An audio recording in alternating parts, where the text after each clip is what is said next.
Kemudian tadi saya di judulnya itu adalah belajar dari hati dengan hati, kemudian melalui teori dream. Dream itu judul buku saya tahun 2015, terbitan oleh Quanta, Alex Media Komputindo. Buku ini merupakan refleksi pemikirannya, yang nanti akan saya jadikan teori dalam kita menulis, teori dalam kita belajar, dan sebagainya lah. Pokoknya insya Allah dengan dream yang nanti akan ada uraiannya lebih lanjut, itu bisa digunakan dalam konteks apa saja. Nah, buku ini saya tulis pada 2015, kemudian sudah dibedah di beberapa tempat, dan lumayan banyak diminati oleh para pembaca. Nah, next. Oke, next.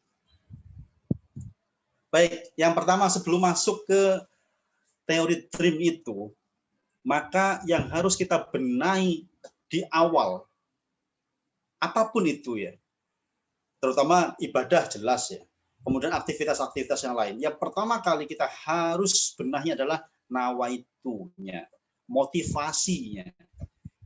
Apa sih niat kita untuk entah belajar, entah bekerja, entah apapun. Kalau motivasi kita untuk bekerja just for money, hanya untuk uang, ya sudah, kita hanya akan mendapatkan uang, selesai, dan lelah pasti. Termasuk menulis misalnya. Ketika motivasi kita, saya nanti silakan sahabat semuanya bisa lihat di channel YouTube saya di Ngaji Literasi itu tentang motivasi menulis. Itu saya tulis ada beberapa motivasi. Yang paling dari yang nomor 1 sampai terakhir itu, dari mulai yang paling pragmatis ya, yang paling pragmatis itu yang paling instan sampai yang paling abadi. Di antaranya misalnya yang tampak jelas ketika orang menulis itu, satu, mungkin pengen populer, pengen masyhur, senang ya kalau bisa jadi penulis kayak Habib Roman Shirazi atau Kang Abik, Andrea Hirata, Terelie, Asma Nadia, Speedy Baik, siapa aja lah ya, sudah Raditya Dika dan sebagainya. Wah, terkenal di mana-mana namanya. Nah, kalau itu popularitas yang kita cari, bisa jadi kita dapatkan, bisa jadi tidak. Masalahnya kalau itu kita dapatkan, ya selesai di situ.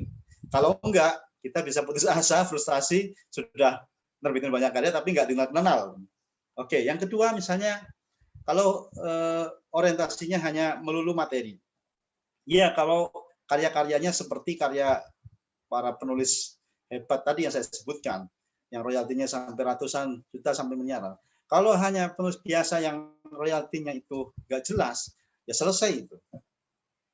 Kemudian yang ketiga, misalnya ada motivasi menulis itu ketika sekedar ingin naik jabatan ya, kalau yang pegawai, kemudian untuk kalau guru-guru mungkin untuk sertifikasi guru dan sebagainya, ya sudah pragmatis sekali, setelah dapat selesai, dia nggak bakal melanjutkan apa yang dia kerjakan saat itu. Nah, maka ada motivasi menulis atau aktivitas yang lain ya, yang harus kita kuatkan.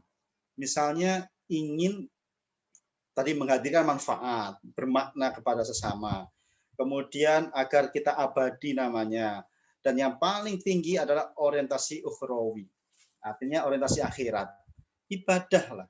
Makanya saya tulis itu belajar sebagai ibadah. Nah, karena konteksnya belajar, menulis sebagai ibadah, bekerja sebagai ibadah, maka itu jauh lebih eternal, lebih abadi. Ada satu ayat dalam surah Asy-Syura ayat 20 ya. Asy-Syura ayat 20 kalau tidak salah.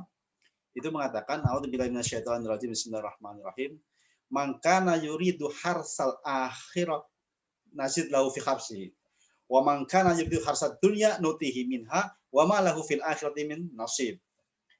Jadi siapa yang hanya orientasinya dunia, pertama, yang orientasinya akhirat ya, makanya yuridu harsal akhirati, siapa yang orientasi kehidupannya itu, kerjanya, ibadahnya, semuanya lah untuk akhirat, nazid lahu fi harsihi, kami akan tambah, kata Allah, kepadanya fi harsihi, dalam ya kehidupannya, kebaikan, kebahagiaan, apa saja.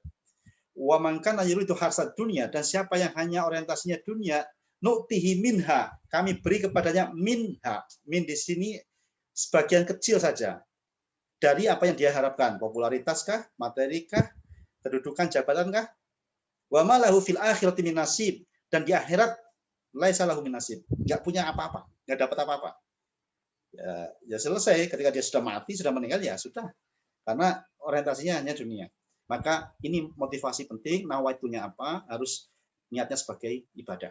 Oke, next. What is dream theory? Apa yang disebut teori dream itu? Oke, next. Oke, nah ini intinya di sini. Jadi di buku itu bab per babnya itu tersusun dari kata dream tadi. Yang pertama, deadline your life. Yang kedua, realize your dignity. Yang ketiga, explore your potensi. Yang keempat, act now. Yang kelima, make your dreams come true. Saya kira teman-teman sudah ngerti semua ini maksudnya apa. Nanti saya uraikan lebih lanjut di slide berikutnya. Jadi dream itu saya betul-betul murni ya, bahwa ketika mau menulis buku itu sudah saya survei studi kelayakan judul-judul yang sudah ada, The Power of Dream, terus apalagi dan sebagainya lah. Kemudian saya merenung apa kira-kira itu dream ya. Terus lahirlah ini. Insya Allah ini belum pernah ada sebelumnya. Artinya rangkaian kata ini dari kata dream itu kalau boleh saya sedikit berbangga, ini adalah murni yang saya dapatkan dari hasil tafakur. Deadline your life, realize your dignity, explore your potensi, act now, make your dreams come true. Oke, next slide.